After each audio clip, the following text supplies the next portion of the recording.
यह व्याप्तं सर्वमिदं जगत् स्थावर जंगमं तामधेनु शिरसा वंदे भूतभवस्य मातरम। सर्वेश्वर सर्वंतर्यामी आनंद कंद गोपालक गोरक्षक भगवान श्री गोविंद का हम नमस्कार पूर्वक स्मरण करते हैं। और आज देव झूलनी एकादशी के इस पावन दिन पर आयोजित सत्संग में विराजमान पूज्य संत साधक धर्मात्मा सज्जन सद्ग्रस्त बंधुओं माताओं बहनों बालकों सभी का सादर अभिवादन। जय गौ माता जय गोपाल। दुर्लभ मानुष देहि देहि नाम क्षण भंगुरा। मनुष्य शरीर दुर्लभ है, मोखा है, संयोग है, प्राप्त हो गया, हो ही जाता है किसी कला से, किसी तप से, किसी बल से, ऐसा नहीं है। संयोग से, देव योग से, अहेतु की कृपा से, अहेतु की कृपा करने वाले ईश्वर के अनुग्रह से मिल गया। फिर मिलेगा या नहीं कुछ नहीं कह सकते हैं, पर आज ये मौका मिला है, योग मिला है, संयोग। हम लोग यहाँ जो एकत्रित हुए हैं, ये आज का जिस रूप से हमारा यहाँ बैठना हो रहा है, इसी रूप से इसी तरह भविष्य में होगा या नहीं होगा, इससे भी विशाल होगा या बिल्कुल नहीं होगा, कुछ नहीं कह सकते हैं। पर आज हम लोग मिले हैं, आज हम लोगों को इस मौके का लाभ उठा ही लेना चाहिए, भविष्य की प्रतीक्षा नहीं करनी चाहिए। ठीक ऐसे ही अभी हमारे पास में शरीर है, स्वास्थ्य ठीक है, तो मनुष्य शरीर का जो मौका है उसका लाभ उठाना चाहिए। इस योग में और अभी हमें मनुष्य शरीर प्राप्त है, तो मनुष्य शरीर के द्वारा जो कुछ अर्जित किया जा सकता है, वह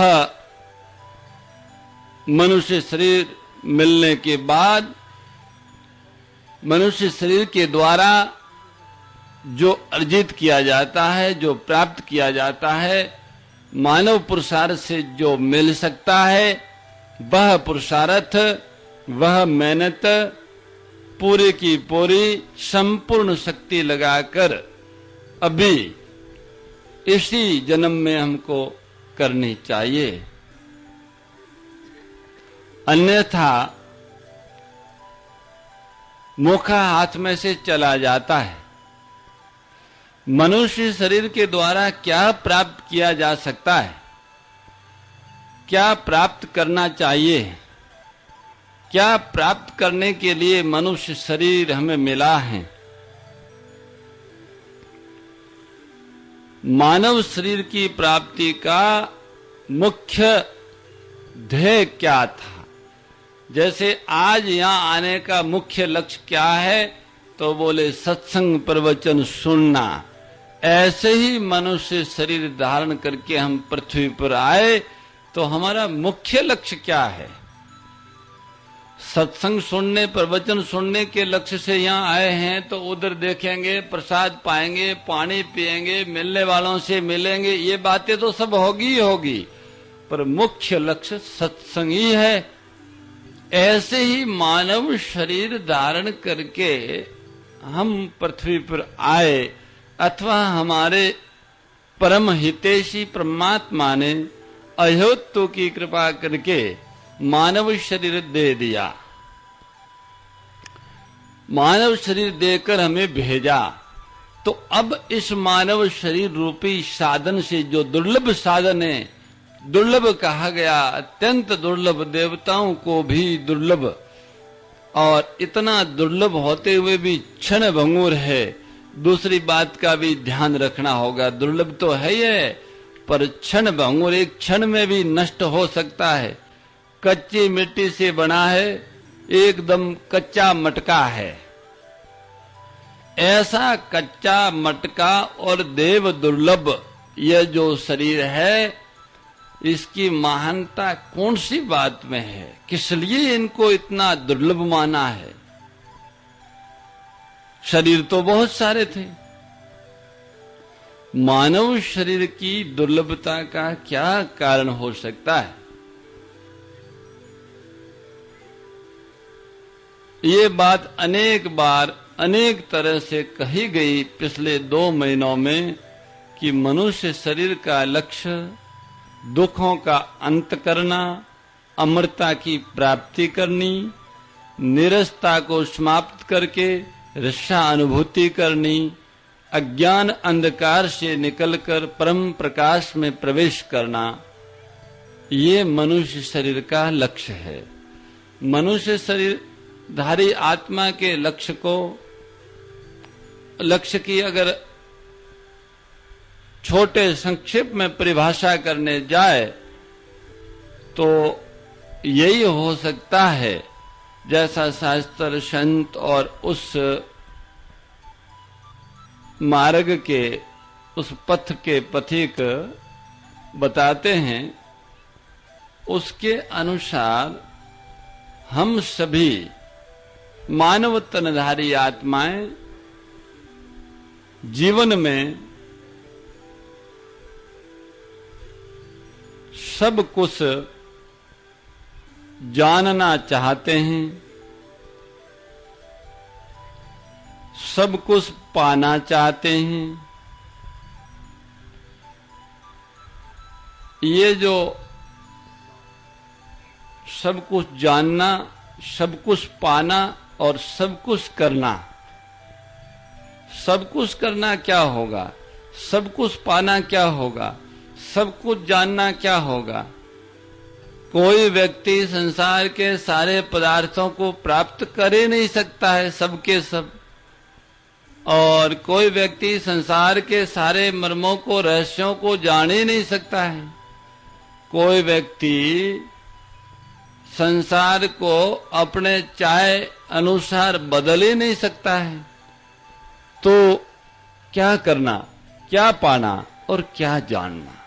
मान लो संसार को बदल भी ले, वो संसार में इस तरह के सर्जन की गंगा बाहर बदल दें, तो वो बदलने के बाद भी क्या बदलेगा? यहाँ पे खड्डा था तो खड्डा की जगह रेता डाल देगा, और क्या कर लेगा?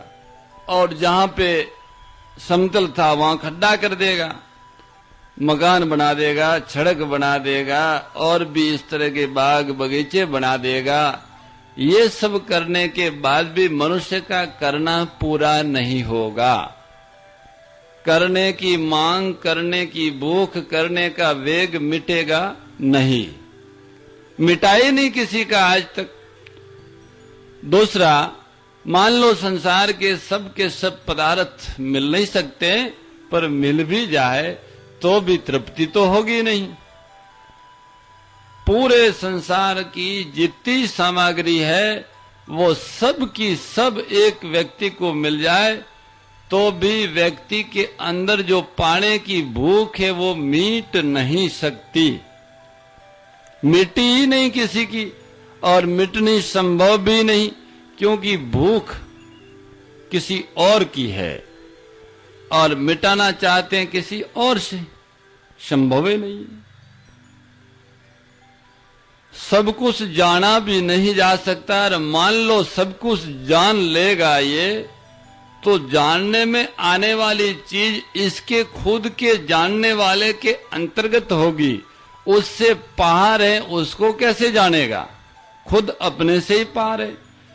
तो करने की, जानने की और मानने की तीन बातों का बार बार उल्लेख किया गया सत्संग में कि करने की शक्ति परमात्मा ने मानव शरीरधारी आत्मा को दी है, जानने की शक्ति दी है और मानने की शक्ति दी है।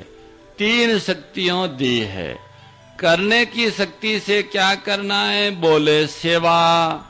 बदले में क्या? बोले शांति, और कुछ नहीं। करने की शक्ति के बदले में शांति तभी मिलेगी जब करना सर्वहितकारी भावों से भावित होगा, करना पर पीड़ा से रहित होगा, तो करने के अंत में शांति मिलेगी। जब करना कामना से रहित होगा तो करने में आनंद आएगा। जब करने के साधनों की मत होगा तो करना बढ़िया से बढ़िया हो जाएगा। शरीर में मन बुद्धि आदि में ममता अहम महम रखने से शरीर मन बुद्धि से अच्छा कार्य नहीं हो सकता। शरीर से ममता हटाकर फिर शरीर के द्वारा अगर सेवा की जाए तो बहुत बड़ी सेवा होती है। उस सेवक से और उस सेवक के कार्यों से जगत के अन्य लोग प्रेरणा लेते हैं। जो शरीर से अहमता ममता रहित होकर शरीर में ममता नहीं करता है, ममता रहित होकर शरीर और दूसरे अन्य साधनों से सेवा करने वाले व्यक्ति की सेवा विभू होती है, आदर्श होती है, प्रेरक होती है और उसको शांति प्राप्त होती है। कार्य में आनंद आता है और कार्य बढ़िया होता है। तो करने से हम चाहते तो शांति ही है, शांति ही चाहते हैं, आनंद ही चाहते हैं और ये भी चाहते कि वाह वाह बढ़िया हुआ, लोग कहे कि अच्छा किया। तो ये सब तभी होगा जब सर्वहितकारी भावों से भावित होकर प्रवृत्ति की जाए, ममता से रहित होकर शरीर का उपयोग किया जाए। जो लोग शरीर में ममता रखते हैं वो शरीर से सेवा नहीं कर सकते, वो शरीर को आराम पहुंचाएंगे, शरीर को बेश नहीं बनाएंगे। ऐसे लोगों के कारण परिवार में, समाज में, राष्ट्र में और संसार में अनेक कलेश उत्पन्न होते हैं। जो शरीर से वस्तुओं से ममता रखने वाले लोग हैं वे शरीर से सेवा और वस्तुओं का सदुपयोग नहीं कर सकते हैं। वो न करने के कारण उनका शरीर भी खराब हो जाता है, सेवा न करने के कारण शरीर खराब हो जाता है, वो संयम नहीं रख पाएगा, उससे सदाचार नहीं रहेगा और वस्तुओं में ममता रखने से वस्तुएं नष्ट हो जाती है पर दूसरों के काम नहीं आती। इस तरह वो पाप करता है, अपराध करता है, खुलने के लिए आया था और बंधन कर लेता है। आया था हर भजने को, उल्टा भार तो भरिया है।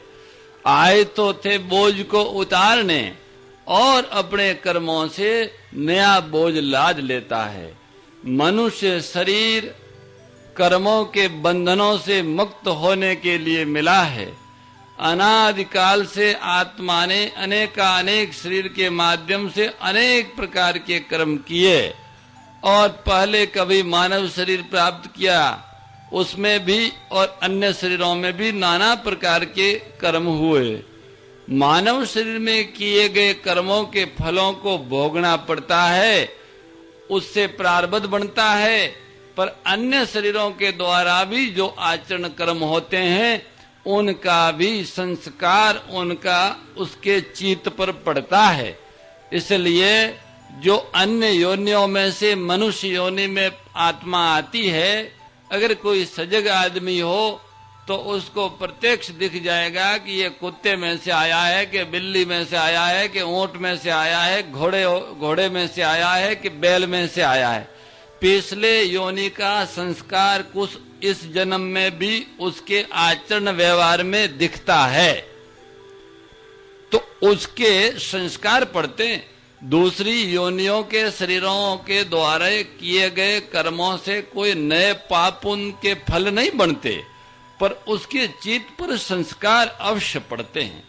तो हमारे ऊपर अनेक योनियों में किए गए आचरणों के संस्कार हमारे चित्त पर पड़े हुए हैं, अनेक योनियों के। और मानव योनि में किए गए कर्म इस जन्म में या पहले कभी उनके भी वो कर्म जो है मानव शरीर में अगर निष्काम भाव से कर्म नहीं होगा, सकाम भाव से होगा, चाहे शुभ हो या अशुभ, तो वो कर्म हमारे चारों तरफ एक आवरण बन जाते हैं, एक परत बन जाते हैं, एक परिधि बना देते हैं। उस परिधि, परत और परकोटे के बाहर हमारे उस शुभ और अशुभ कर्मों के परिणाम की एक पूरी की पूरी दीवार बनी रहती है। अब ये जो है अपने लिए किया, इसलिए चारों तरफ अपने पास आके लग गया है। अब इस कर्मों की दृष्टि से जब श्रीमद् भगवत गीता पर विचार करते हैं तो अपने लिए कर्म करने से बंधन हुआ, दूसरों के लिए कर्म करने से मुक्ति हो जाएगी। सीधी सी बात गीता बताती है। दूसरों के लिए दूसरा कौन है? माँ बाप, भाई बहन, अपने संबंधी। शरीर भी दूसरा है।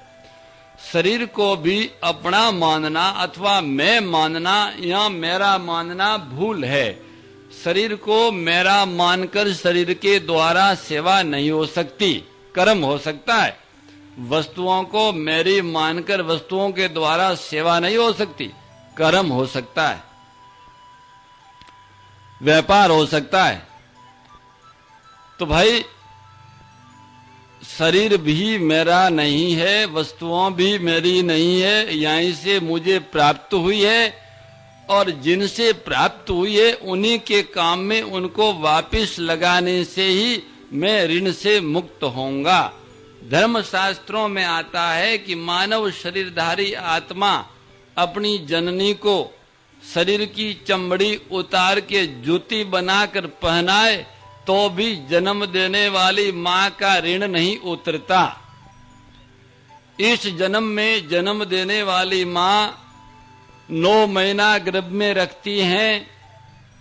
आजकल तो 7-8 साले, नहीं तो नियमानुसार 12 साल वात्सल्य पूर्वक पालन करती हैं। उस माँ का इतना ऋण है कि चमड़ी उतार के दो तो भी उतरे नहीं। चमड़ी शरीर से उतार दोगे तो शरीर फिर काम में आएगा नहीं। माँ के अलावा भी और कई ऋण आपके ऊपर हैं, हमारे ऊपर हैं। हम इस पृथ्वी पर रहते हैं, हम जल ग्रहण करते हैं, हवा लेते हैं, सूर्य से प्रकाश लेते हैं, चंद्र से अमृत लेते हैं, पोषण लेते हैं, हमारे पूर्वजों से या ऋषियों से शिक्षा लेते हैं, और भी बहुत सी चीजें, समाज से, परिवार से, कुटुंब से, किसी से बोलना सीखते हैं, किसी से चलना सीखते हैं, किसी से कुछ सीखते हैं। तो ये किसी से सीखना एक तरह से लेना है। तो ऐसे अन्न, जल, हवा, पानी, शिक्षा, संस्कार और अन्य जीवन निर्वाह के साधन, ये सब के सब हमको संसार से मिले, अपने नहीं हैं, अपने नहीं हैं। तो ये जिनके है, आप किसी को 100 रुपया देते हैं तो महीना में उसका ब्याज लेते हैं। आपने ये संसार से लिया है, प्रकृति से लिया है, प्रकृति की संपत्ति है। अगर आप ले तब से लेके आज जोड़े तो ब्याज कितना होगा? कोई पार नहीं है। हमारे ऊपर जितना ऋण है, अगर हिसाब किताब करने बैठे तो चुकाने के लिए 1000वां अंश भी संपत्ति हमारे पास नहीं है। इतना ऋण हमारे ऊपर चढ़ा हुआ है। और ऋण चढ़े हुए आदमी को शांति कैसे मिल सकती है? जो संसार में देखा गया कि जिन पे पैसे चढ़ते हैं और वो उतरते नहीं है तो वो हाय हाय करता है, अशांत रहता है, नींद नहीं आती है, और भी न जाने कितनी कितनी परेशानियां उठाता है, अशांत रहता है। तो संसारिक ऋण केवल रुपयों का भी हमें इतना विक्षिप्त कर सकता है, किसी एकाध व्यक्ति का। और यहाँ हम सारे ब्रह्मांड का, पंचभूतों का और 14 प्रकार की भूत प्राणी जाति का ऋण लेकर बैठे हैं। और फिर हम कहे हमें शांति प्राप्त हो जाए, तो शांति प्राप्त कैसे होगी? पहले ऋण से मुक्त हो। अब कैसे होवे मुक्त? इतना ऋण चढ़ा हुआ है, मुक्त होने के लिए, ऋण उतारने के लिए हमारे पास क्या है? तो बोले भाई, ऋण उतारने के लिए आपके पास में जितना लिया है उस हिसाब से तो कुछ नहीं है, पर जितना आपके पास है, जितना आपके पास समझ है, जितनी शक्ति है, जितनी सामग्री है, वह शक्ति, सामग्री और समझ आप इनकी सेवा में लगा दें। माँ बाप, परिवार, राष्ट्र, समाज, प्राणी मात्र की सेवा में लगा दें और बचा के न रखें, तो ये पहला काम पूरा हो जाता है। शांति की प्राप्ति, समृद्धि। मोर मुकुट बंशी वाले की जय, गौ माता की जय। नारायण नारायण नारायण। जय गौ माता, जय गोपाल।